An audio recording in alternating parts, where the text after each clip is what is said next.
Welcome to the Paul Lovette Show. I am your host, Paul Lovette, a proud and unapologetic Black American conservative.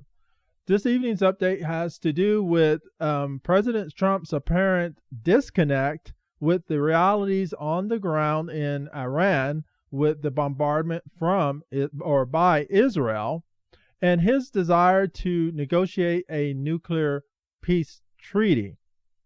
So let's take a look at a couple of things that were reported today. So here from the Times of Israel, we have the defense minister says Iran's Khomeini cannot continue to exist. So that's pretty, that's some pretty severe language going on. And next, from today, by the Persian Jewish, unconfirmed reports, the IDF has eliminated a high-ranking Islamic regime official in Lavazan, east of Tehran.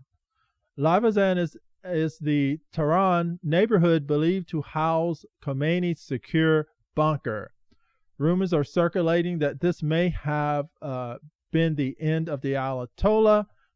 So we have more information coming out today that's pretty serious. So I also want to show you this video of a presumed bombing of his Ayatollah's bunker.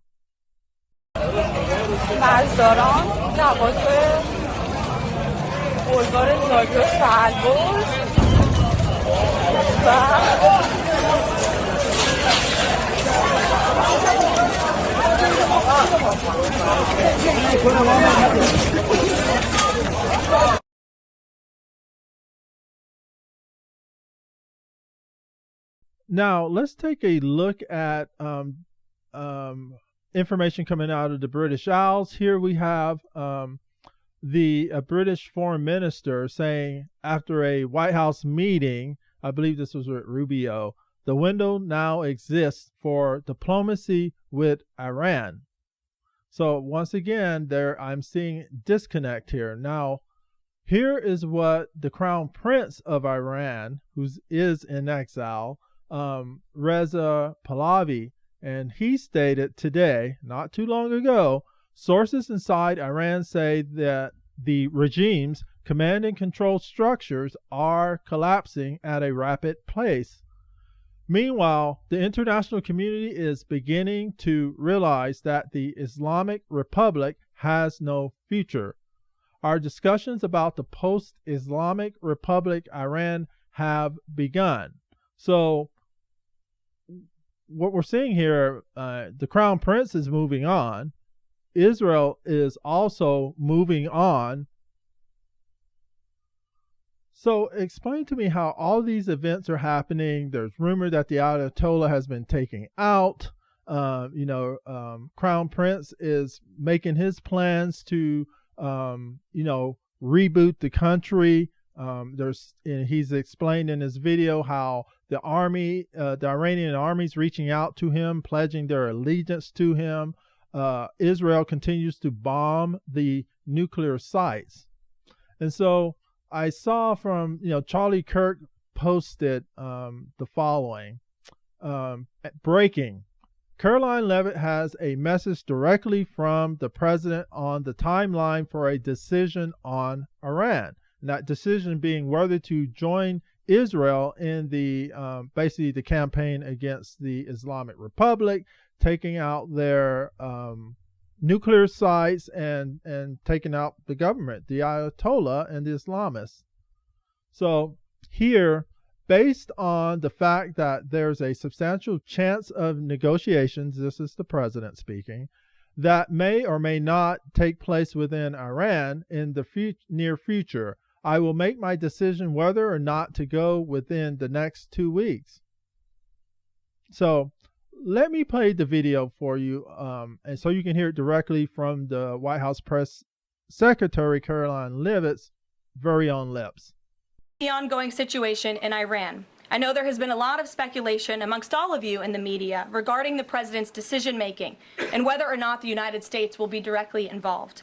In light of that news, I have a message directly from the president. and I quote, "Based on the fact that there's a substantial chance of negotiations that may or may not take place with Iran in the near future, I will make my decision whether or not to go within the next 2 weeks." So this thing is, it makes no sense. Israel is bombing the heck out of Iran. They're going after the leadership. One report today is that the entirety of the Iranian Republican Guard's leadership was taken out. Now we have various echoes of the Ayatollah himself being taken out. So explain to me why does the president desire to negotiate a nuclear deal? Who is he negotiating it with if all these people have been taken out by Israel? I mean, it is such a lack of courage, a lack of common sense to see that the train has left the station.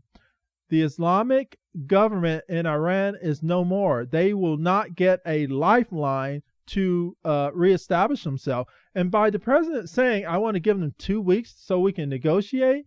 So are you telling me if someone comes out of that government and say, oh yeah, we're going to give up all nukes, just stop the war, we want to cease fire, call off Israel. Are you really going to do that? You're going to allow the Islamists to reconstitute themselves? When we have the Iranian people have suffered under this brutal regime since 1979. So come on, Mr. President, you're at the rear. It's already shameful that we've allowed Israel to just go it alone and do the world's bidding. I mean, they're making the United States safe. They're making Europe safe. They're making everyone safe by going after these nuclear sites, taking out the Ayatollah. Every indication from the Crown Prince, this is over. Everything we're hearing from Israel, this is over. 2 weeks. 2 weeks is too late. It's going to be done and over with.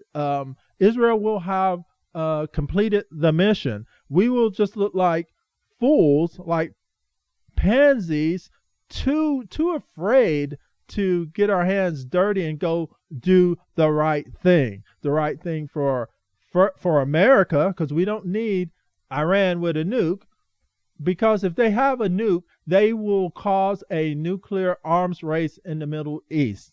And Israel is just, I don't know, one terrorist away from being annihilated, because Iran is going to give the bomb to their terrorists, their proxies. Remember, the goal is the goal of the Islamists is from the Jordan River to the Mediterranean Sea.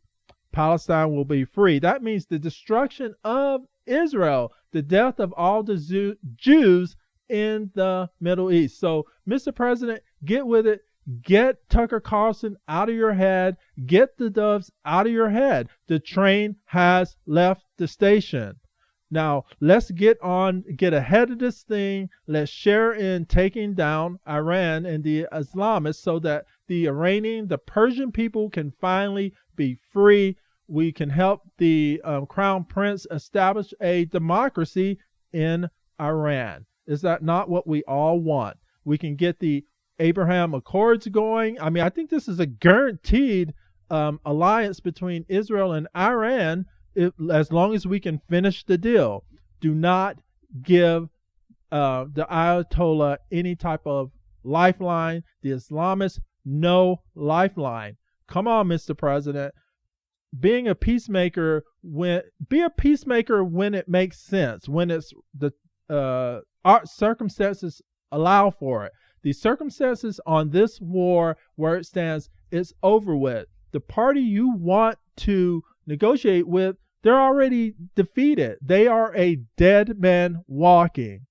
Make the decision now. I know the assets are being put in place, but you need to move now. When you're ready to move, the game is over. Well, anyway, I've carried on long enough. Hopefully, you can see where I'm coming from, and that it is just strategically bad for the United States and President Trump to be playing catch up. Let's get to the forefront. Let's get to the tip of that spear. Finish this so we can all, the Persian people, the Israelis, and the world can move on without the fear of Islamists, the number one state sponsor of terrorism, having a nuclear bomb. With that said, I want to thank you for taking the time, and this is the Paul Lovette Show.